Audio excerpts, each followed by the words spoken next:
حضرت جابر ابن عبداللہ فرماتے ایک شخص حضور کی بارگاہ میں آیا تو اس نے آ کے عرض کی یا رسول اللہ میں بڑا تنگ دست ہوں، مجھے کچھ بتائیے، حالات بڑے خراب ہیں، بظاہر مشکل حالات سے گزر رہا ہوں۔ تو ایسے مواقع پر حضور نے وظائف بھی بتائے ہیں، بعض لوگوں کو محنت کی تلقین بھی کی ہے۔ یہ شخص آیا، اس نے آ کے عرض کی حضور تنگ دست ہوں، مجبور ہوں، پریشان ہوں، تو آپ بتائیں میں کیا کروں؟ تو اللہ کے رسول نے فرمایا تو اس طرح کر، نکاح کر۔ یہ خاصا مشکل کام ہے کہ خرچے پہلے نہیں پورے ہو رہے، حضور آپ نکاح کا فرما رہے۔ یا رسول اللہ تنگ دست ہوں، مالی مشکلات کا شکار ہوں، وسعت نہیں پاتا۔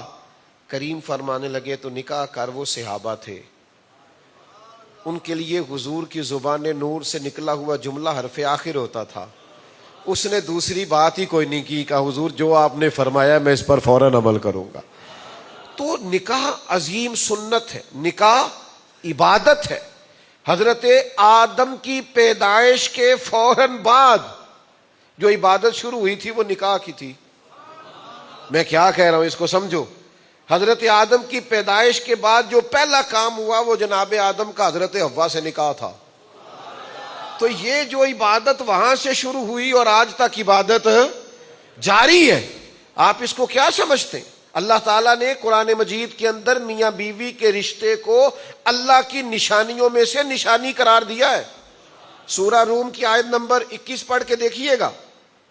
تو میرے عزیز، یہ جو رواج چلا ہے کہ جناب ابھی میرے پاس وسائل نہیں ہے، تو ابھی میرے پاس گنجائش نہیں ہے، تو جو آئے گا تو وہ کھانا کہاں سے کھائے گا؟